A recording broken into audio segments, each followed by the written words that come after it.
We welcome you to the Global Center for Christ Consciousness, and we start our service today with our guest musician joining me in the opening prayer. Ladies and gentlemen, Ananda Das.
Father, Mother God, we open our hearts and our minds to receive your presence today. We ask that you pour your presence into and around us. Fill us with this divine presence until our cup runneth over. Let us learn to be your presence on earth. Teach us how to live the Christ life, the consciousness of the divine. Help us to move beyond speaking it, thinking it, and instead now living it and becoming it. We give thanks, Father, Mother, God, that more and more in our lives we're learning to say, when you see me, you see the Father, Mother, God, meaning that we choose to be your presence. We also give deep thanks that this presence is not only a bliss that we can walk within, but that this light can shine into the lives of all of our brothers and sisters, making a difference, truly a difference in their lives. Not by preaching to them, not just speaking words, but really being the presence of God to the point where their lives could never be the same because of goodness that we've brought into day-to-day life. And so it is.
by Paramahansa Yogananda.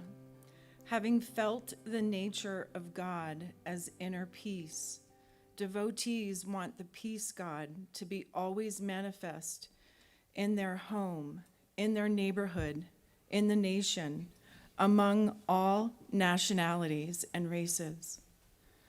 Anyone who brings peace to an inharmonious family has established God there. Anyone who removes the misunderstanding between souls has united them in God's peace.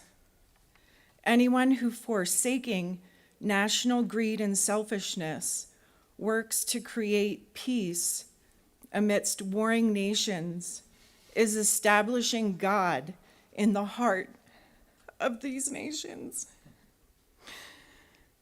The initiators and facilitators of peace manifest the unifying Christ love that identifies a soul as a child of God. And so it is. Please join us in reading our mission statement, which you can find on the white pieces of paper in the seat backs in front of you. The Global Center for Christ Consciousness is a spiritual center for students and masters on the spiritual path. We are dedicated to awakening the inner Christ and creating a world of love, peace, joy, and abundance. And so it is. Once again, thank you, Ananda Das, for being here with us.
Serve you. This is my humble prayer. All I ask is to serve you. This is my humble prayer now and forever.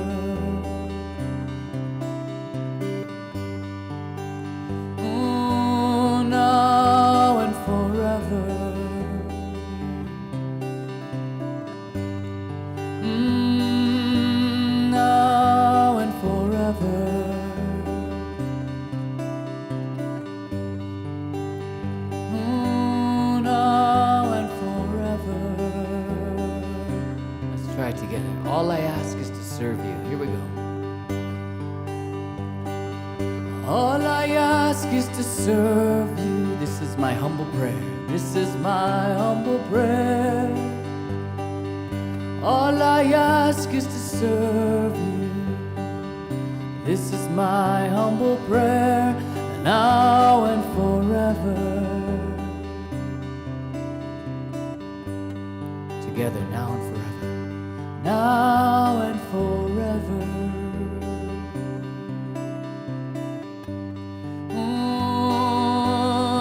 Now and forever.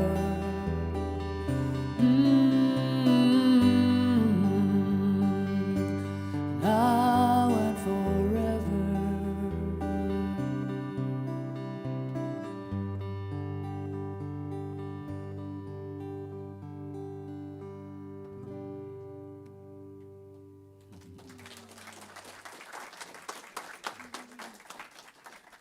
Thank you. Nice.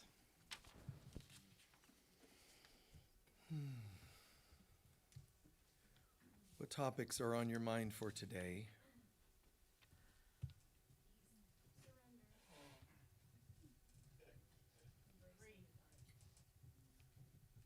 What was the one over there?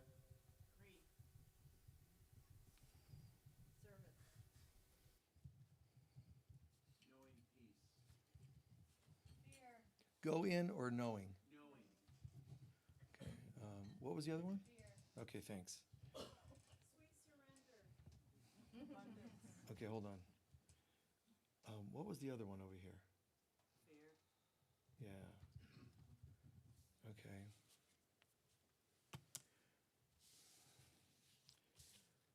Wow.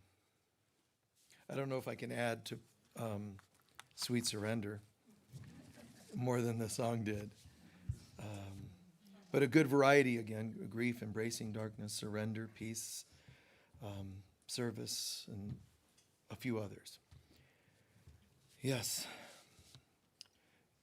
To address the ones related to grief, surrender, embracing darkness, just for a moment, it's an amazing thing. You know, this is the fall season again, and it's a common time for things to fall away.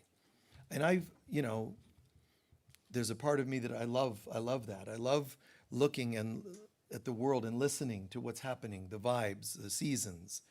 You know, I don't make them have control over me, but I like to ride the wave of them. So I co-create, I coexist with things like that. The vibes in a room, like asking you what you'd like me to talk about, right? It's a very beautiful way for a musician to play and connect with the audience, to see where they're at, to play with them, not at them, to speak and share, to counsel with people, with them, not at them. Whatever it is, life coaching with them, not at them, parenting with them, not at them. I know there are variations of how much we should emphasize our role. I get that. But the fall season, it's a common time for things to fall away. And some of you have enjoyed my sense of humor when I say things like, in the fall season, what would you think of your neighbors with super glue and ladders trying to glue leaves back on the trees? No, but I don't want things to fall away. I want the leaves to stay. And that's kind of funny to imagine that. But it's what we do. When we're grieving, there's nothing wrong with grieving. It's a natural season. To everything, there is a season, right? In the wisdom books of Solomon, and also a song by the Birds. So things need to fall away. But what people don't realize is that one apostle said, I die daily. There are things of my being that I can allow to go every day, seasonally as well. Nature has a thing called the dark night of the soul. So you die daily, meaning things change every day, but then seasonally. But then every so many years you go through the dark night of the soul, which is a big cleansing of things. If you missed anything in your annual cleansings, this should be like a high school course where they, okay, hi kids, welcome, Today we're going to talk about how to deal with, do your annual cleansings well, because whatever you miss, there's a street sweeper called the dark night of the soul that's going to come in and just make sure we get all the rest. But humans, interestingly enough, and it mentions this in the Teacher's Manual of A Course in Miracles, this should be painless. And you read this and go, this is Jesus channeled through A Course, and he says, this need not be painful. Thank you, Jesus, excellent. But then the next sentence is, but it usually is. And it's like, dang it, you had me for a moment, man, and I was all excited. But he reminds us, but it usually is. But why? Because if I'm holding this pen, and you say, hey, can I have that pen? And you really need it. Life and death situation. I hand it to you. It's all effortless. But if I grip it, and the more you need it, the more you start to pry it from my hands, the more painful it is for me because you're trying to pry it, not receive it, from my hands. And that's what nature's doing. It's saying, this is going to go now. No, I don't want it to. And the leaves are falling. And you're out there trying to glue them back. You can't keep up with them. It's kind of silly. It's just kind of silly. There's a movie that was filmed once that this dramatic scene. They needed all these blossoms from the cherry blossom, apple blossom trees, those beautiful pink and white flowers. And they ran behind schedule, so they were a week late. So they had the crew go and actually start gluing blossoms back on to the flowers of the trees so they could get the shot. And this is what human beings do all the time with leaves. Leave it alone. Leave it be. Leave, go. And I'm saying that sounding flippantly, but I understand it. It's easy to say, isn't it wonderful to go with the seasons and allow change? When it's someone that you love passes away, when it's an attachment to a relationship that ends, whatever it is, the things we value are going to cause us more pain. The things we value, we grip harder to keep. But the mother, the divine mother, is the universe. This is her womb that gives birth. But it also, in a sense, forgive the analogies, it also menstruates. It also has to release regularly. But sometimes it also is known as the participant in birthing. Birthing doesn't always mean you have to have a baby or birth a baby, because it's not a gender thing. It's not an actual... That's not the process I'm talking about. I'm talking about nature. So the womb clears out and regenerates itself. And that, again, is like nature. So we have these reflections all around us. And human beings don't realize that when you experience a loss, like fall season is an organic, natural loss. Even as you're driving, oh, look at the colors. I'm telling you, subconsciously, what you're really going is, uh-oh. Because every loss brings up every other loss. One death is never one death. You don't just have someone die in your life and then just grieve that. It's every time you ever lost anyone. Even a girlfriend that moved away when you were in elementary school, your best friend. Any loss is all losses. And you breathe that in for a moment. Like, imagine the magnitude. Things are not linear nor in boxes and controlled the way we would like them to be. Every loss, and then what they symbolized. The loss of a mentor means the loss of anyone you've ever respected. And it isn't even just from this lifetime.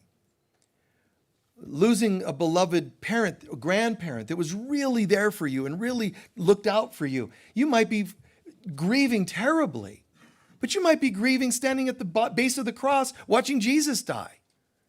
Or a beloved teacher, whether it was a philosophical mentor or a chemist teacher, whomever you respected. One loss is all losses. And human beings think they're always thinking they're so overwhelmed all the time. I can't take it. So they just want only these micro levels of change. And they wonder why they don't have magnificent levels of a new life coming in. If this is all you're giving the universe, that's all you get back. I'll grieve a little. Oh, okay, well, we'll see if we can fit anything into that new space you've left. And I'm not saying that we should be the opposite, careless and just toss everyone aside, and so on, heartlessly. I'm talking about being real. The idea of grieve the grief. But do you even know what it is? There are certain cultures that believe in this, that when they grieve, they actually, deep from their inner gut, man, they grieve. And you think, wow, that's a lot of pain. Because culturally they've been taught to experience it like a ritual. Grieve big, oh, and let that out. The mourners at the side, you see some cultures, the mourners at the side of, at a funeral, at a gravesite. The big tears, and to some of us it's like, wow, that's kind of intense. But it's because culturally they're taught, let it all go. Not it, all. And the more you do, the more you're making room for the new, the more authentic that those tears are.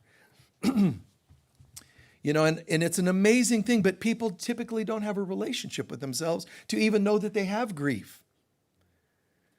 It's an amazing thing working in acupuncture, lung 1, this acupuncture point.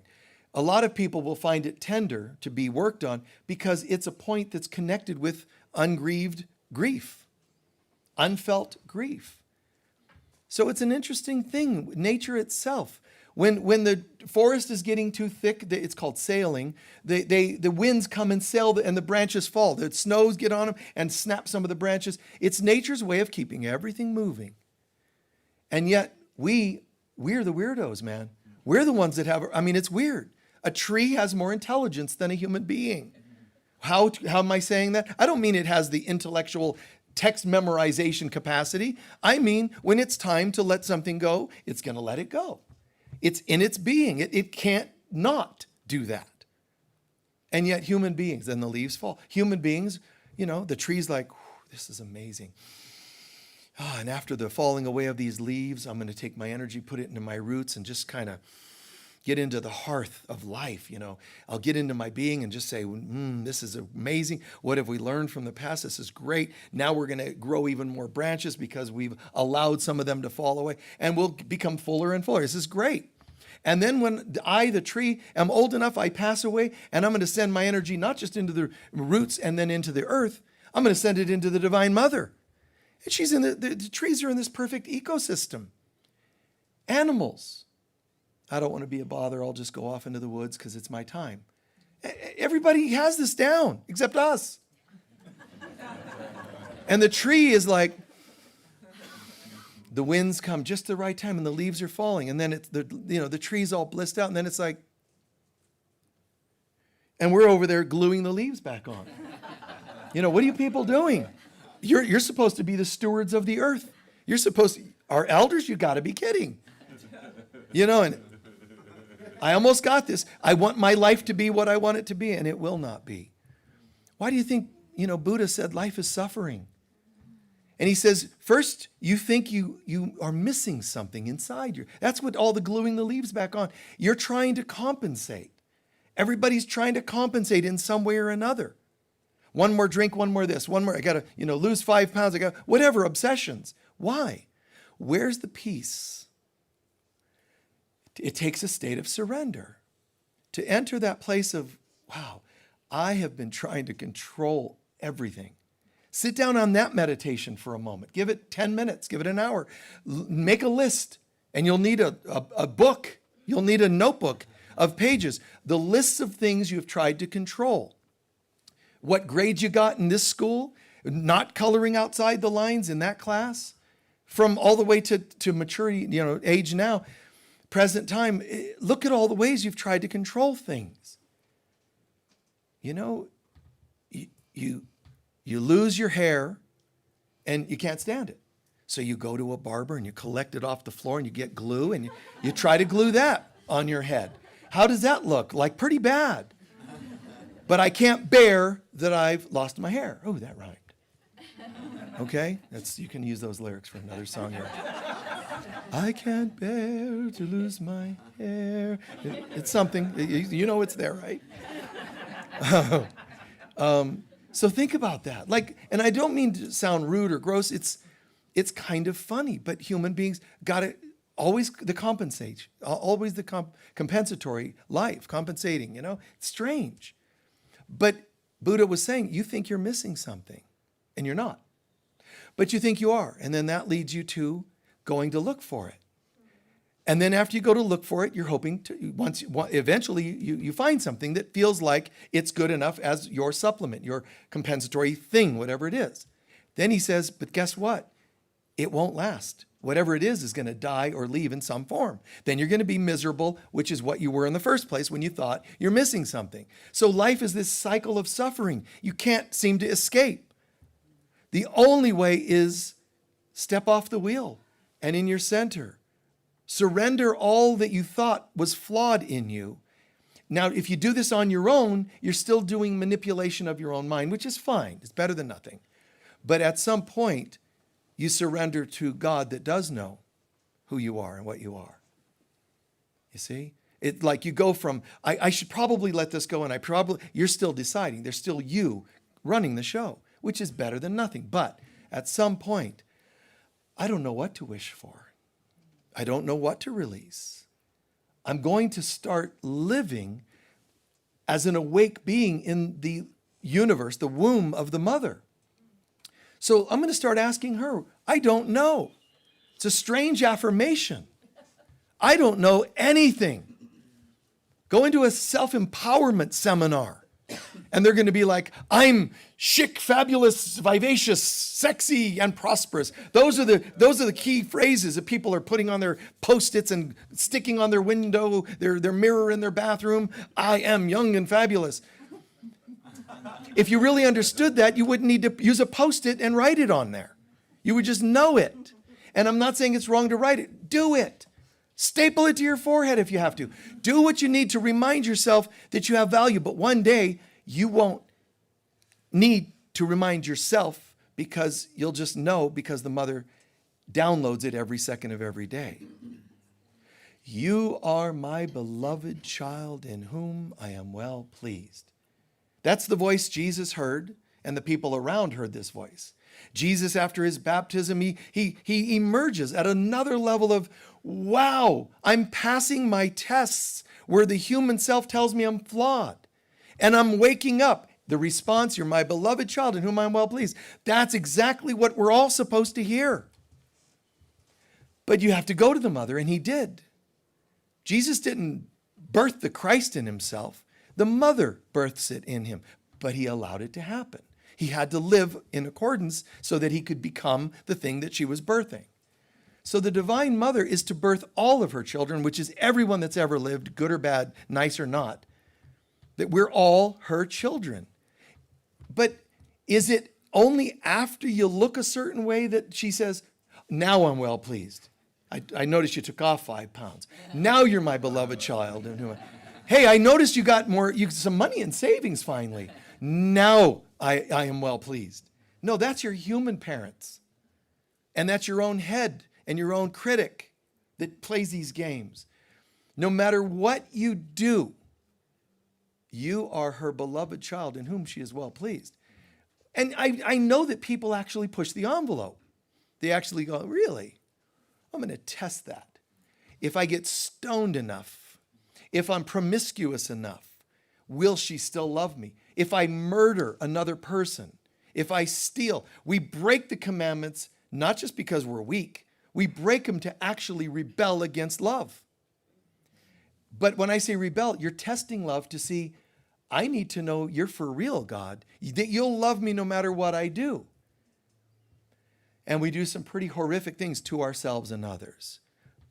But you have the right to say, I'm done testing God. I'm going to now surrender and accept that the love is real. See, it's pretty egocentric to think that, first of all, that God says it loves me, but I don't know for sure. So I'm going to be the one to put it to the test and try this out and so on and so on. And we've done some pretty horrible things, compensatory again, like the Buddha thing. You think you're missing something, you go out looking for it. You'll find it, and then it'll go, and now you'll be miserable again. You're not just miserable again, you're going to be more miserable because you went out looking, found, achieved, and it lost. So now you're going to be hurting that time, but also from the original time you thought you were flawed. So our pain is compounding. Horrible interest rates on this. This investment in forgetting who we are comes with horrible interest rates. So If you want to know really how you're doing spiritually, one of the great tools is look at this part. Look at how you deal with change and loss. Are you fairly adaptable? Now, being a cold person doesn't mean you're adaptable. Yeah, I have no issue with any change. I don't care. That just means you're a rude person. You're just cold. And then some people just, oh my God, any change at all, they can't take it. Well, in the center, you recognize the change. And if you feel grief, you let it move through you. It's like a vibration. And vibration's an interesting thing because it's like a frequency, but it's a tone. It's a vibration, but the tone is, it's a heaviness. You let that play through and it doesn't stick. Something came through, the wind, the leaves, the branches of a tree, and it makes a sound. It's no resistance. If the tree tries to resist the wind, snap, crackle, pop. And that's what our bodies do. So there's grief, and rather than give it a home to nest in, I let it sound. It's a frequency, and now once I've sounded it out, it's not stuck in me. Sounding it out is not the same as venting, and there are some people that get into seminars where they're told, yeah, man, go take it out on everybody. That way you're healthy. You're not. You feel better. I feel better now that I blamed you.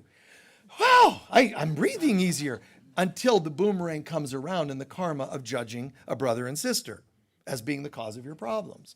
So observe how well you resurrect from any loss, whatever it happens to be. Every form of change. This is easily said, but it's a process. We live every day. How are you handling the changes?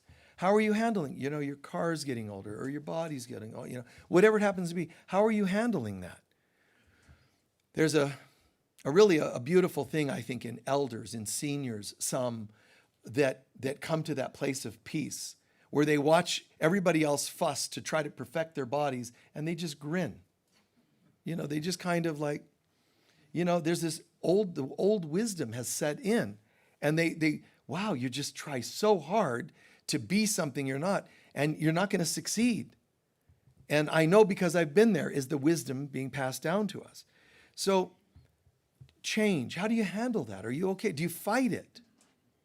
Or do you know how to flow with it? Do you know how to die well? Meaning die your own opinions. Let your old patterns die. Let all your compensatory behaviors, let them die. And practice being at peace. I would be at peace, but there's this thing. I'm a smoker and I shouldn't be a smoker and I'm really working on it. No, you're actually causing yourself greater sickness fighting it. Come to peace with it. Now, some people go, I can't believe he's enabling smoking. No, I didn't say that. I said, come to peace with it. Amazingly enough, when you come to peace, there's a lot of things that will fall away on their own. That's why a 12-step program includes do this with God. You don't say, I'll get to you in a minute, God. I'm going to perfect myself first. God will be my 13th step, but I got 12 steps to do on my own, and I'm going to get this right. You can't perfect yourself to God. That's called evolution, but it almost never worked for anybody. Very rare the yogi, the mystic that actually woke up by working on themselves. The odds are so bad that it's not an attractive option. So the path of Christ was, instead of perfect, as in, say, the Brahmin or the Shivites or Hinduism or Buddhism even, you clear and you become clearer and clearer and better and more awake and more awake. But how many? 1 in a million, 1 in a billion that pull it off, let's say in a million. Still not odds that I want. So Jesus says, I'll tell you what, I love all those other options. I love those other techniques. But let me let you in on something. If you can forgive yourself for smoking, drinking, whatever it is, it's an amazing thing. Grace will come to you. Grace comes to you. It becomes your consciousness. And now you don't even feel those compulsions for the compensatory because grace brings you back into God, back into your divinity. So if there's such a thing as a shortcut, it's grace. It's forgiveness. It's really a trip if you think about it. A lot of us think about ascension, rising to the 5th dimension or higher.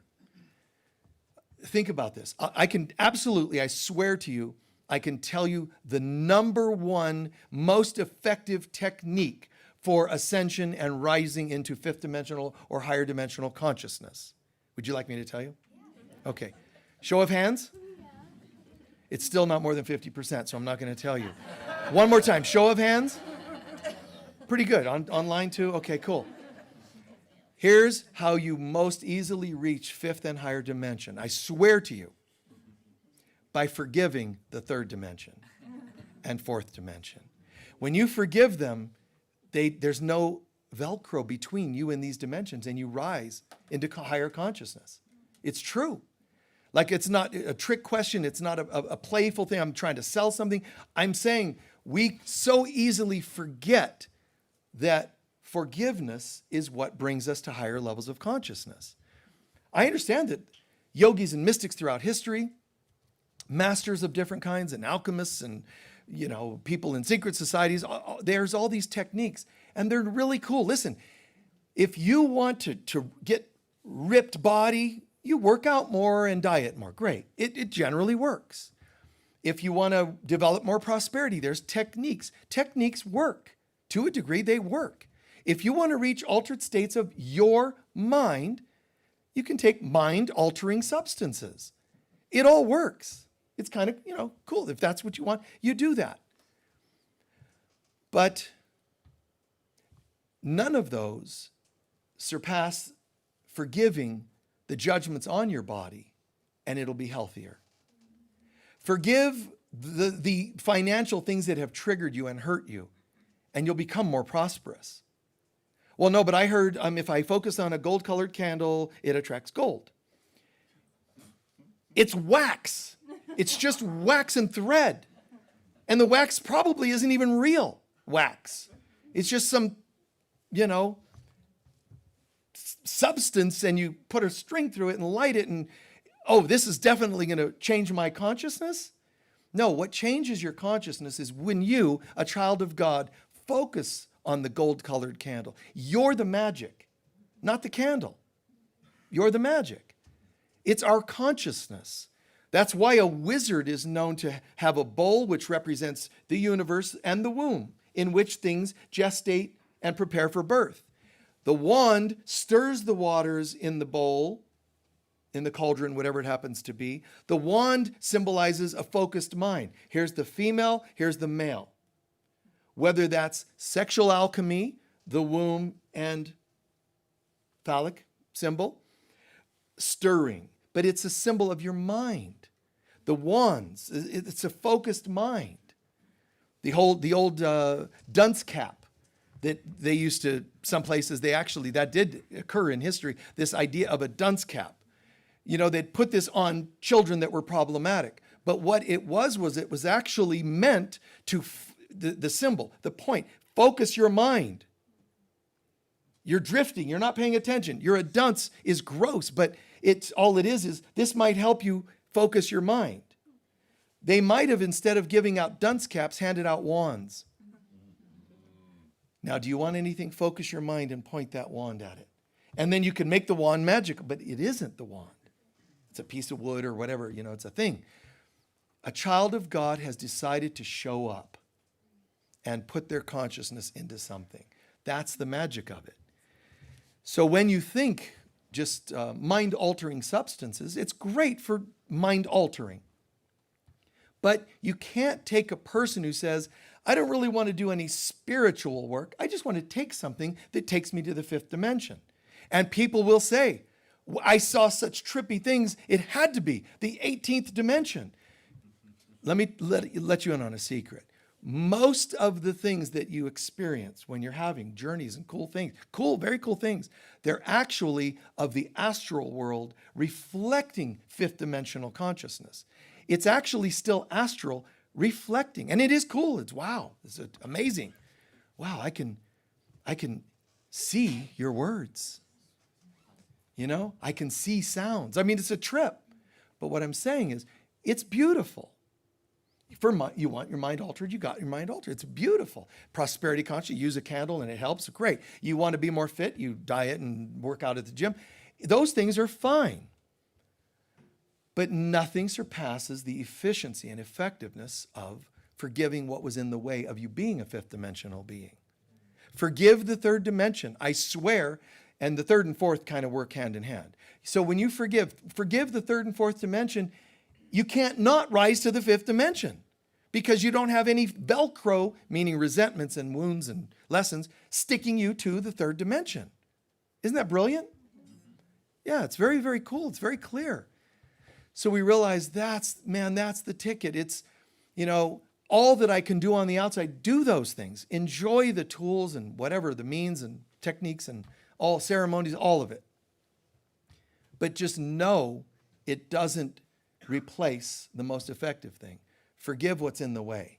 Do your prosperity techniques, but don't forget forgiveness for whatever issues and resentments and programs and patterns, including opinions like, well, I still believe money doesn't grow on trees. Well, that's probably something I should forgive myself for believing. If you ever taught your kids, we don't have any money. Money doesn't grow on trees. That was a download that probably wasn't my highest self, teaching their highest self. Forgive yourself for that. Well, I've already damaged them. Now I should go to hell. No, you've already been living in hell. The guilt and shame of now just make amends. Hey guys, I realized it's consciousness and we can attract abundance. And now that I'm attracting abundance here, let me share with you and watch how I share it with others. I have so many examples of that where my kids were just like, in growing up, they were like, this guy's a trip. They were just always going, we don't know. Like they would get like frustrated, not proud of dad. They would get like, how does he do that? He just like, no, it'll work out. And they're like, it can't work, and something would work out, and they would just get all tripped out. And if their friends were there, their friends would go, your dad's like magical. And they would go, don't tell him. Don't tell him. Because then he'll start, see?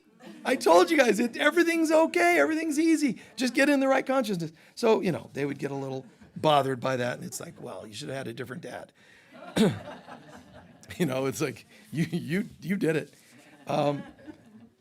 So, and knowing these things, knowing the truth, there are beings on this planet. If you're a musician who knows how to channel magically, and you don't work as hard, you didn't go to a classical training, or an actor that didn't go to classically trained, studios, and you just have it.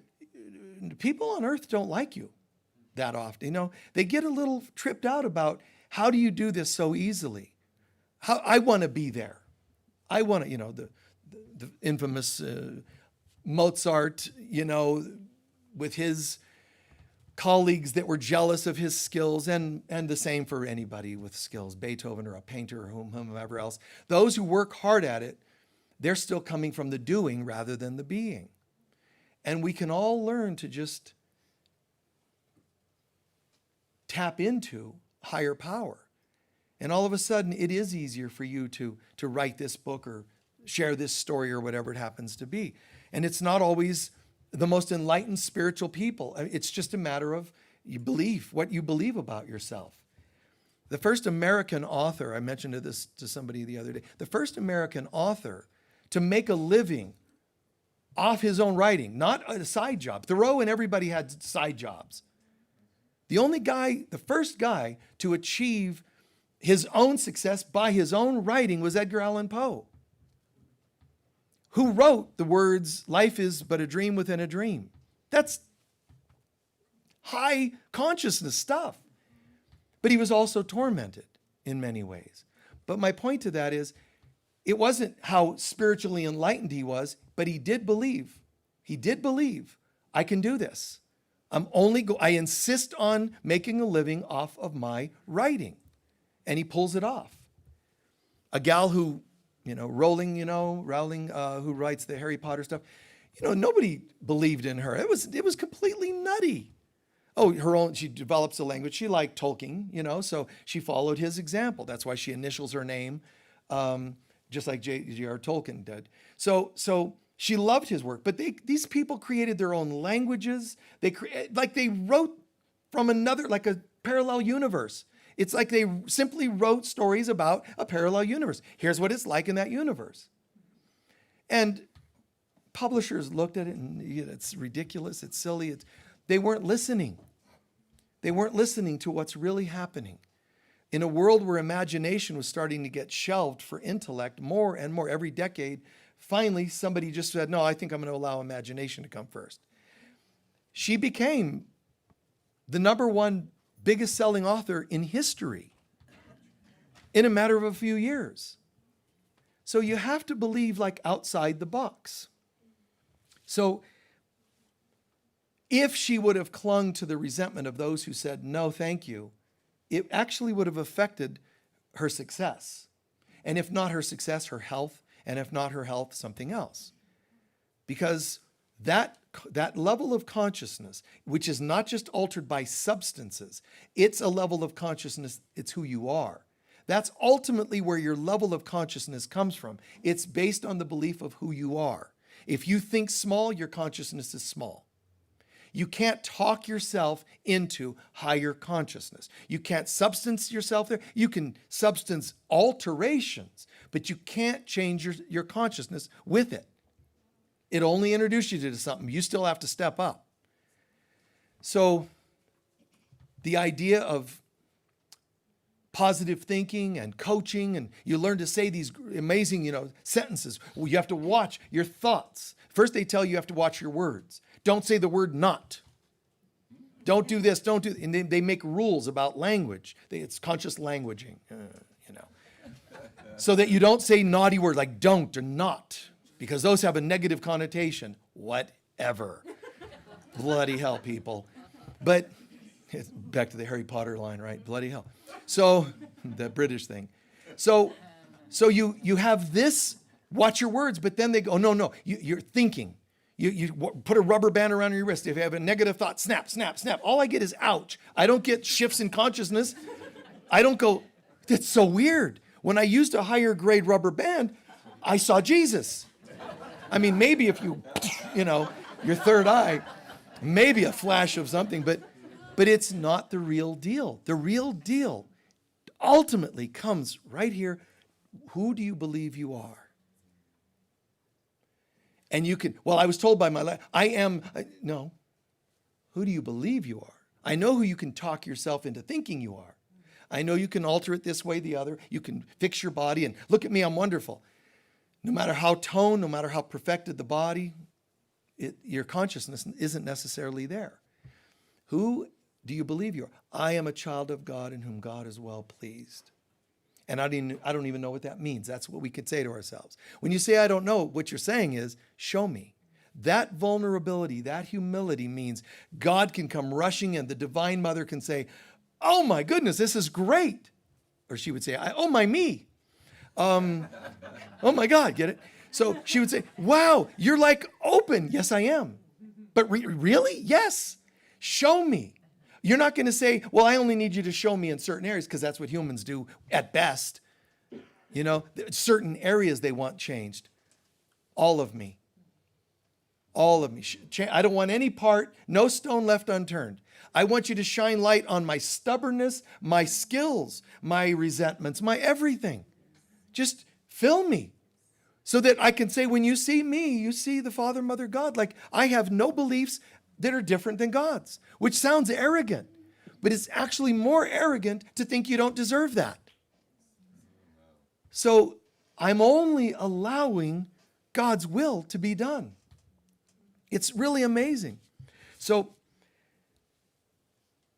the 3 most important things we can do to awaken, honestly. Remember, it's not to be confused with, there are 3 relationships you have, all of us have. One is with God, one is with self, one is with others. Even if you don't have one with God, that's a relationship. It's a neglected one. It's a tormented one. It's a resentful one. I don't like God because 500 years ago I was a nun and you used to get bossed around by priests who were kind of rude. And so now I hate God. Why? God had nothing to do with that. Well, because we thought we were programmed to believe the church was God, because they told us that. So when they misbehaved, we went, God's not a very cool person. And we resent it, but that's the church. So, and it's just human beings. I know they called themselves in the Pope, vicar. or depending on the tradition, the religion. But the vikar, meaning the substitute for Christ. I don't want a substitute for Christ. I don't want a church that tells me to call people Father when Jesus said, don't ever call anybody Father but God. Then why did we start going, okay, Father, thanks for letting me know that I shouldn't call anybody Father. That's weird to me. And I'm not putting down the religion. They're just groups of human beings that are all dysfunctional. I guess I was putting down church. It just flew in there under the radar, didn't it? No, but, humans have egos, and when you have groups of humans, you have groups of egos. So you have potential challenges. Someone has to step up and say, wait. I want something different in my life. I'm allowed to choose for me. And in my life, in my household, spirit, communion with God, self and others becomes the first priority. Healthiness, it's called creating fulfilling relationships. The book I wrote on relationships, creating fulfilling relationships. God, self, and others. Now, the average person goes and sees that book, relationship. And they look at the first chapters on relationship with God. And a lot of people, they think that has nothing to do with it. You cannot have a healthy relationship with yourself or others if you don't have one with the source of love. But they don't get that. So you don't get a mass hysteria of joy, people rushing to the stores to get a book on how to nurture a relationship with God and self and others. They just go and try to find books on how to find your other. But if you're still empty, how well is that going to go? I'm going to take my dysfunctional little self over to Barnes & Noble or Amazon or wherever you buy books anymore. I'm going to just take my dysfunctional self and go find my soulmate. Why do you think you keep ending up with cellmates instead? Why do you think you end up with people that are imprisoned in ego and conscience, still attacking, still wanting you to fix them, and when you don't, they hate you, just like the last 5 husbands or wives? Why do you think that is? Because you didn't get your priorities straight, God, self, and others. All right. Not to be confused with that. 3 things we've really got to get right, which is similar to the God, self, others.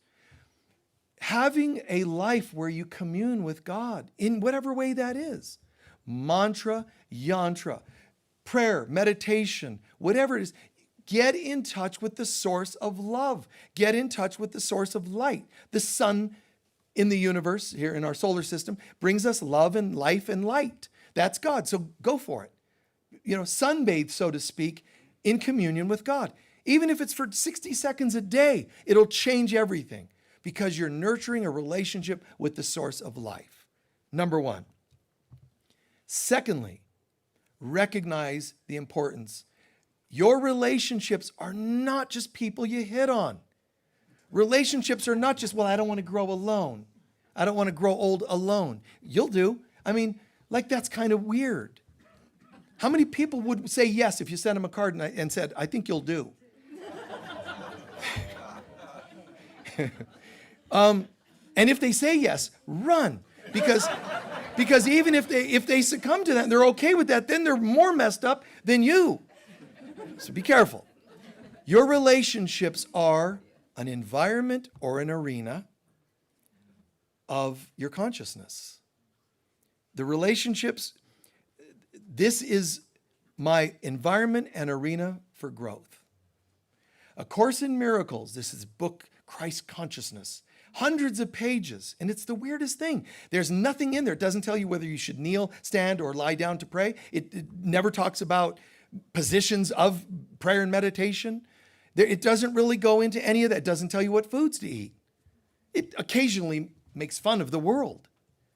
You actually think that this works, and it doesn't. Occasionally. But all these pages, and what's it talking about? A Course in Miracles. So it's about how to perform miracles. It isn't. It doesn't impress. If that's what you're looking for, you would think it's a Course in Miracles. It's going to, by the time I'm done, I'm a magician. I'll know how to perform miracles. That's what you think. The book is how to create miracles in your relationship. The word for miracles, just translate it, forgiveness. How to forgive using the arena, because sometimes it's a wrestling match, or the environment of relationships. That's where you find your holiness. So it's so strange. It doesn't tell you to go and live in a cave somewhere and meditate the rest of your life and ohm yourself and contemplate your navel. It doesn't tell you to do any of that. It tells you, you know what, we're tired. It's been millions of years you people have been here and you haven't gotten it right. Let me get it down to the main point. Open your eyes and look around. Yeah? You see those people? Yeah. You have resentments toward them and they need healed. And then you'll wake up and become God. Really? I've been looking at these people for years and I never awoke. No, you're looking at them, still projecting your own stuff onto them. Forgive them, they know not what they do. You know why they don't know what they're doing? Because what they're doing is fulfilling the agendas we subconsciously gave them. Forgive all your relationships, the ones you have with God. Oh, I don't have any issues with God. Yes, you do. Why do you think you're on earth? Because you don't want to go home yet. Why? Because Dad's mad. You never want to go home when Dad's waiting to whip you or whatever it is, or reprimand you or put you in your room. Nobody wants to go home. We subconsciously think we're flawed and that God's going to take it out on us. And God's going to say, what are you talking about? Well, no, I don't. I did some weird things. I have no consciousness of that at all. Well, let me tell you, I did this and this, and, I slept around and I did all kinds of drugs and alcohol and all kinds of things. I did lots of harm. And God's going, that's funny because I searched my mind and none of it's there. You know why? Because in the mind of God, there's only grace and you were not capable of ever harming yourself or others. So God's memory is different than ours. And that sounds a little far-fetched, but have you ever met a person that you had some sort of weird conflict with and they made up all kinds of stories about it that weren't true? Have you ever had that? And when you talk about it, you thought, what? It's erroneous ways that we live. They carry their own stuff and we all see things through our own lenses. One of my daughters once, she heard the word serial killer on the news or something, and she thought people sneak in your house at night and thrash your boxes of cereal. She did. Yeah, I had to work with her. Last week we did this. No, I'm kidding. But the mind makes these stories up. And so somebody, you didn't talk to them this week or you were short with them or whatever. And they make up a story. Oh, they weren't as nice as I thought they were. Or I must have done something. And they make this up. When you sit, it's kind of laughable to say, wow, you thought that? A quick story, which I shared online with our online groups. But I volunteer at the estate sales that one of our board members does in town here. And long story short, this big cactus needed to be moved. And it was this gal, and she pulls up her car, and it's going to be about 20 yards. I got to get this cactus, because I volunteer to move things for, help out, and people carry things or whatever support they need. So I'm just of service. Well, long story short, like I said, this cactus decided to tip over on me. So it just went boom. Now, it was amazing. All these porcupine quill-like things are stuck all over my forehead.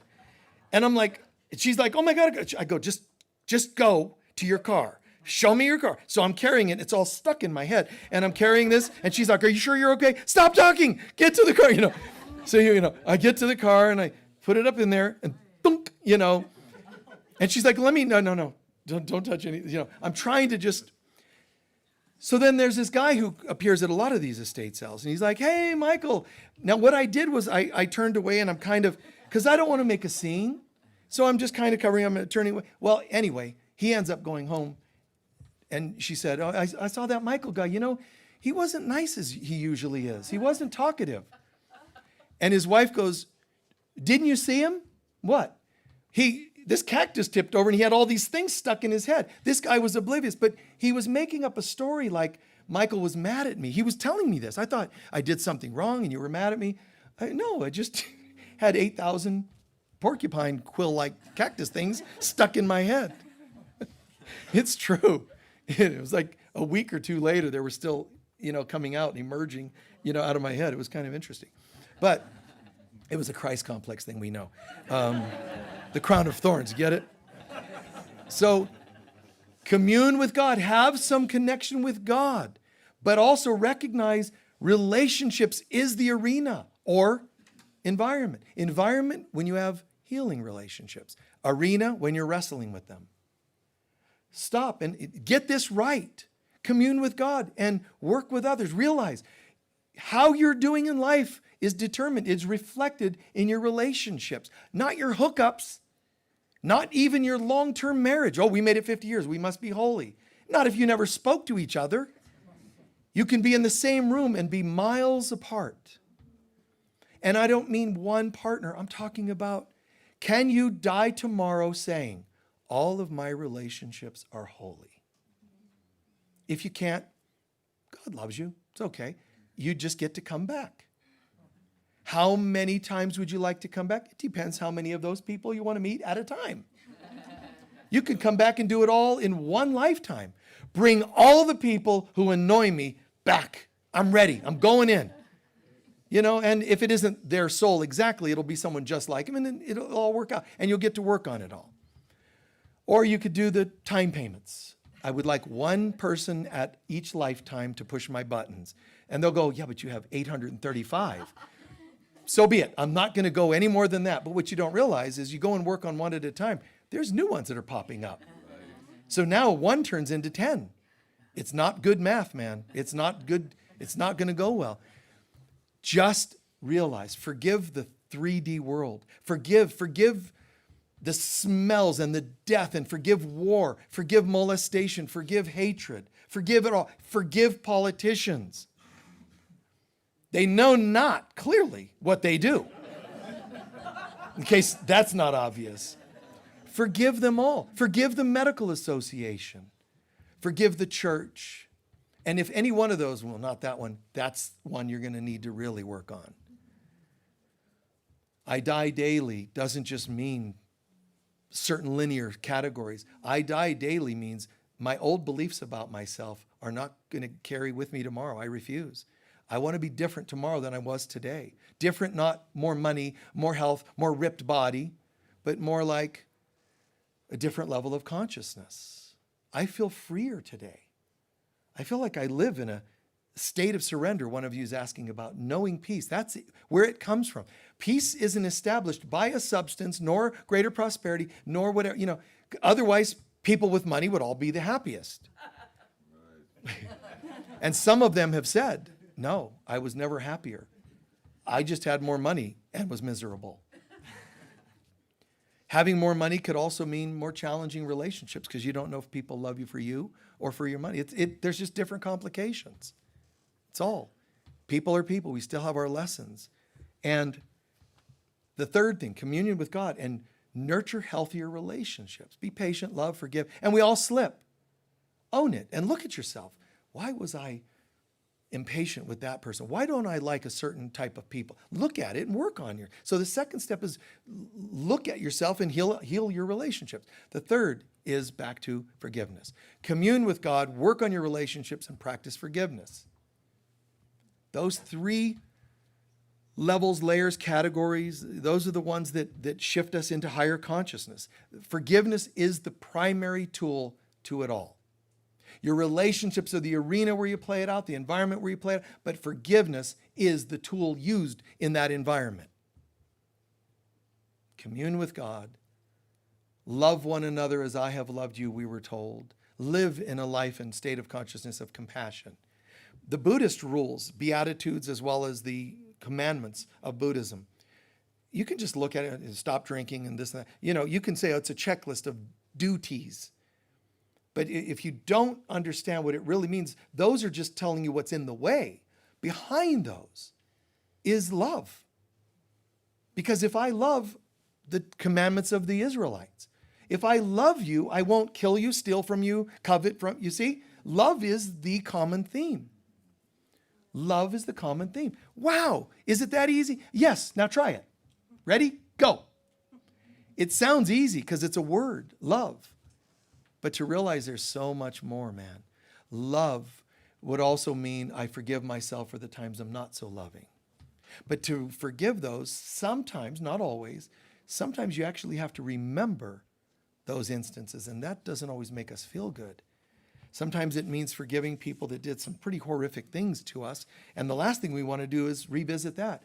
That's because you're afraid of it. Believe it or not, if you have old wounds you don't want to look at, they become a god that you're feeding by enabling that behavior to avoid them. They become secret gods, but they're gods. Why do I call them God? Because you're feeding them by enabling them to be there. Shine the light on them. They might scream, I'm melting, and melt away. They might just disappear because you've given them no power. Let it be what it is. Leave it alone. Please take a few centering breaths.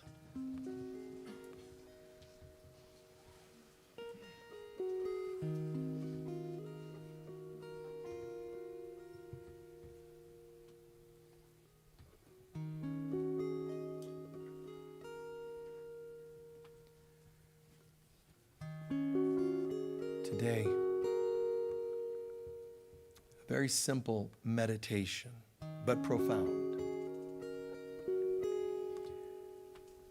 Let's practice this. Allow the Holy Spirit of God, allow the Divine Mother to bring up one or more people that she knows you could use more healing with. Whether it's another lifetime, whether it's childhood, whether it's today, please be open-minded. I know some people you'd rather not think about, but if their image, their name, their behavior comes up, let's call it a right one to work on. One or more. And we're simply going to do a prayer. But I'm not going to ask you to fix anyone or heal anyone. I'm asking you just this. Hear it as though the prayer is being said for the two of you or more, two or more of you. Our Father. Can you stand with that person, hand in hand or not? Stand with them and imagine saying, our, you and them, our Father, Mother, God, whose presence is heaven. Sacred and holy is your name. Let your kingdom come to us here and now. Let your will be done in us, my brother, sister here. We're standing equal in the light of God. Let your will be done in and through us, just as it's done in heaven. Not an ounce different. I wish this, will this for me and this other person or persons as much as any being in heaven.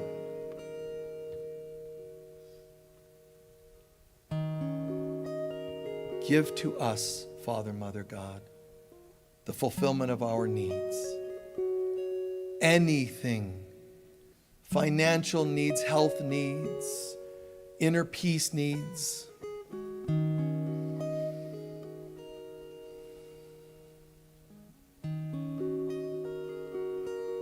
Lead us when we are in temptation to judge, to hurt, to resent each other. Lead us when we're in temptation to believe that we are less than holy beings. Deliver us from conflict, from evil, from judgment.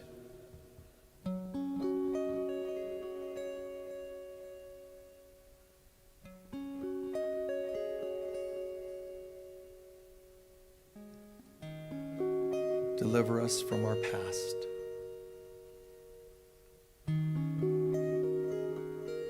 Imagine taking the hand of that person. It's a spiritual experience, guys. It's not your history. Just take their hand and imagine walking forward into the light. The consciousness of God, the bliss of God, peace, oneness. Don't judge it, don't evaluate it, don't go into deservability, lack of deservability. Just go.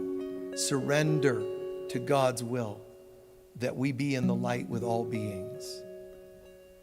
For the next minute, step into that light and breathe in the presence of heaven.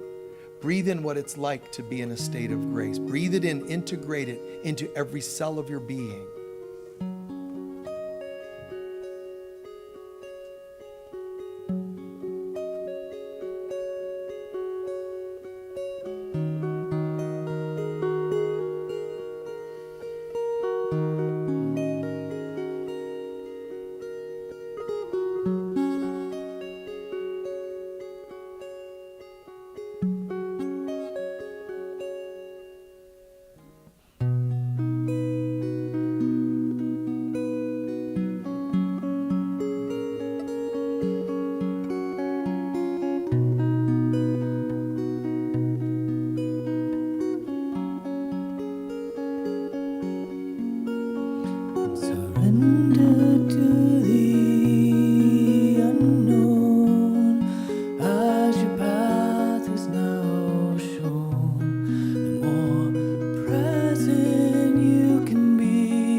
seeds that were sown transform to the known, and we trust in your heart. You remember who you are.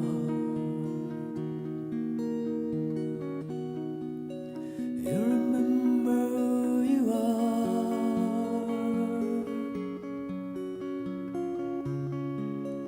You remember who you are.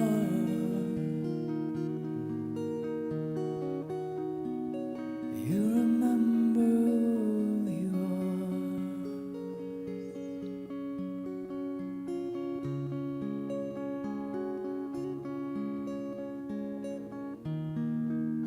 Breathe in those notes, those words. You remember who you are. I remember who I am. Show me, Divine Mother. Remind me who I am.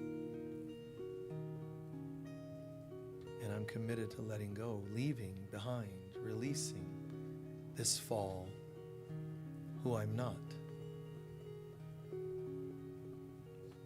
And so it is. Beautiful.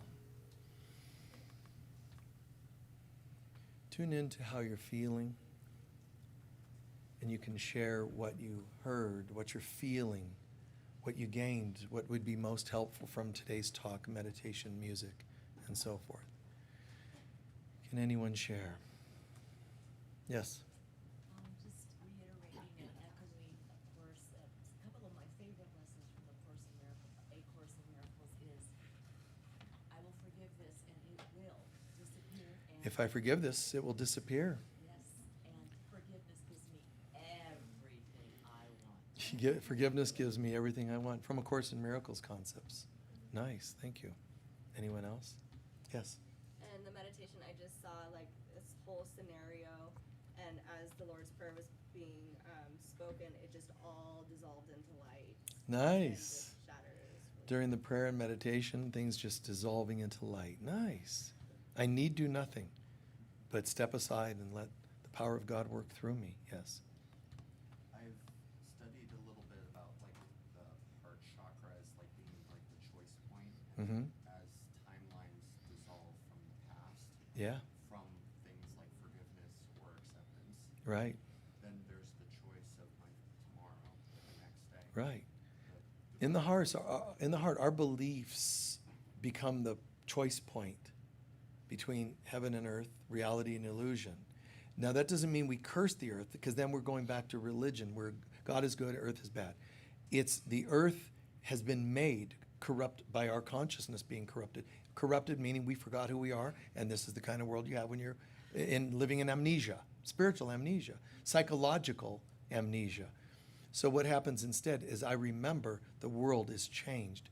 Strangely enough, it's not leaving earth to go to heaven, transforming earth into heaven. That's what's going to happen. On earth, as it is in heaven, means that even on earth, and it's also called back to Eden. Anyone else? Yes, sir. I not surprisingly enjoyed the part about the wizard with the magic Oh, wand of course. stirring the pots. I connect with that very much. Yes, of course. The magician part, the wand, and yes. In our meditation and with him giving the grace of his music with it, I could feel, I perceived and could feel all of our, and I'll speak for individually and then collectively, all of our non-veiled ancestors, family, Yeah. the legions, the angels, etc., like we do in the room sometimes. Mhm. I could feel that of Nice. them with us, pouring over onto us, touching every one of our backs. As we forgive, as we release, and as we allow new, I mean, look at the holidays. Leave the first fall. We start off with creepy Halloween, where you have to deal with your skeletons in the closet. And then what do you do next? Thanksgiving. Thanking what? The skeletons you released, meaning also hurts, hatreds, resentments. So in Thanksgiving, wow, thank you. Now I'm clearing what I was living with, so that on Christmas I receive new gifts. New Year's, I live the new life.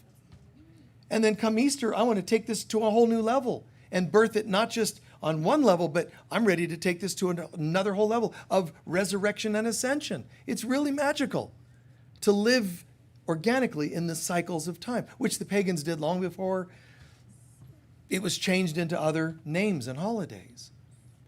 The pagans, I mean people just living it organically, is what I mean by that term. So it's what we're all meant to do and where we're all going, the remembrance.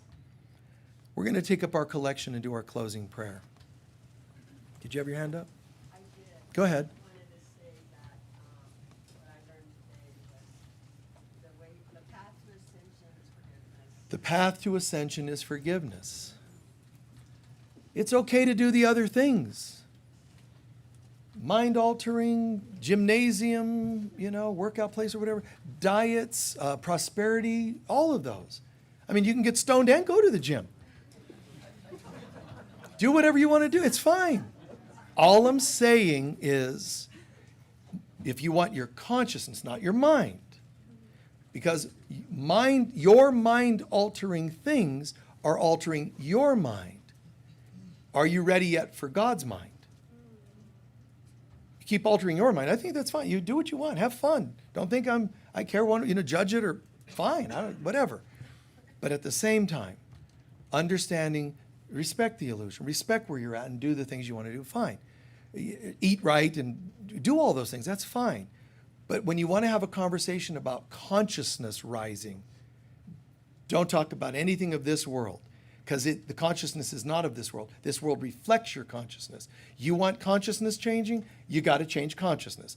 The number one tool for that, besides communion with God and besides living healthy relations, is forgiveness.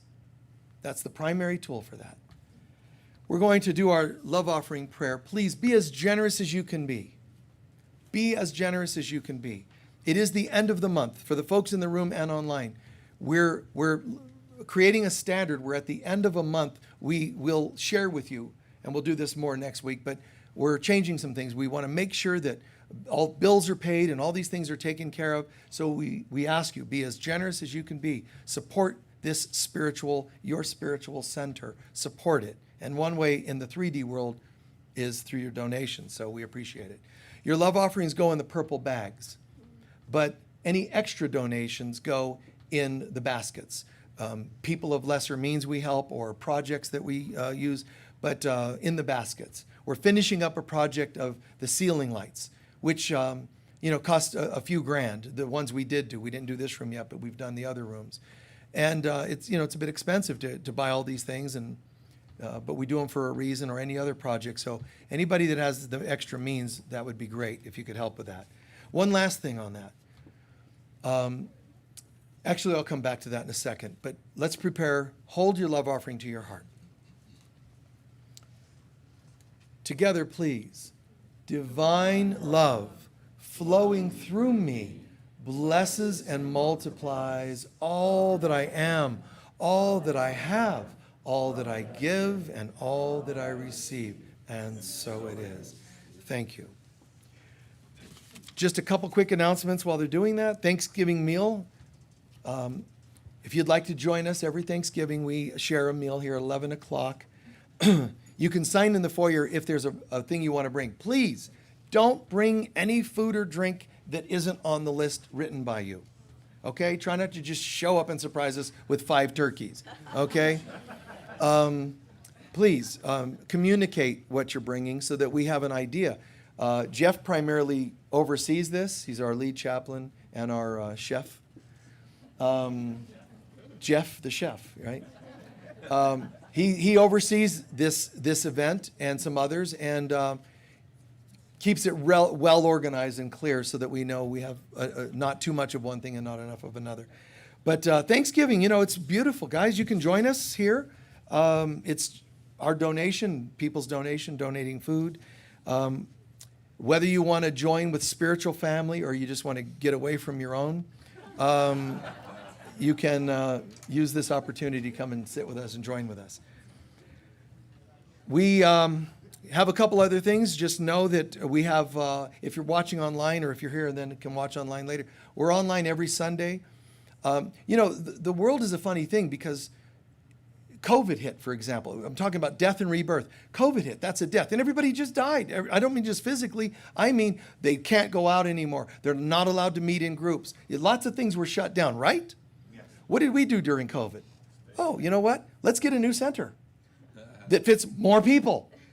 And so on. Like, it's so weird that we didn't conform to the fear-based world when something hit the world. We step up. We die well. We let go of our old center. We get a new one. We trust in the new. We fly into a state of faith. And we can all do that in our lives. Hang in there, man. Hang in there. Have faith in the wings that'll carry you into a new life. So if you're watching us, and we launched into further, it's funny, the world's saying constrict, and we were like, let's go global to another level. So, here we are. So if you're watching online, yeah, you can share this if you choose, but like it and subscribe and all those things so that you're knowing when we have events going on, and we'll keep you posted. Definitely please go on our website and get on our mailing list. That helps a lot so that we keep everybody communicated with what we're doing. All right, or up on things. Remember, we have the Enchanted Healing Room. It's just a block away. We also have a healing room here, which we have our crystal bed. But just a block away, we have the healing room where body work, massage, all kinds of different modalities of healing. It's very spa-like, and it's all in a private place that we've got. On Sunday, next week, November 30th, from 12 to 5, we have a workshop, Awakening Christ Consciousness. So I'll be facilitating that. I urge you to join me next week if you can. And then coming up on Sunday, December 7th, from 1 to 4, is the last of my 12, because 12 months, once a month, Exploring Spiritual Mythology course. And that's open to everybody. The whole month, the whole year was exclusively for people signing up for the year. But this last one is open to the public. It's open to all of you. And it's a great one because it'll sort of summarize the 12 months, but not so thoroughly because there's a lot we unpacked all through these months. But it's a great summary, but also some great surprises. But it's everything from Asian to Middle Eastern to South American mythology from all around the world, exploring spiritual mythology. So join us for that if you would. Okay? Let's see. There was something I said I was going to come back to. What was it? Oh, it's time for the gift giving. So this time of the year, we start building a fund that we nurture. Please share in the office. During the week, you can call in. You can use the code, QR, is that what they call it? QR code. Send donations separately from what we do on Sunday. We accumulate, and then what we do is we go out and we help people of lesser means. It's one of my favorite things that we do each year. We build up thousands of dollars, and then we go out in the community and share that with people. Now, of course, you could say, well, I can give $10 to somebody. Of course you can. I'm just telling you that we do it with such an intention and prayer. All kinds of miracles come from this. So share as you will in your own life, but contribute anywhere from $10 to $10,000, whatever you can, towards this gift-giving fund. We'll do this for the next, we'll build it up for the next several weeks, and then towards Christmas, we're going to go out and share that light with the world, okay? Please stand for our closing prayer.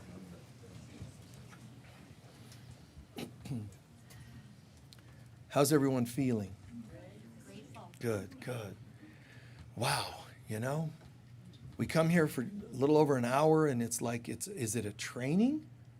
Is it what is it? It's an experience. It's like a meditation. What is it? It's consciousness, man. It's joining. It's spiritual family. There's so many layers and dimensions to what we share here. And one thing I would like you to all help me share now is our gratitude for Ananda Das.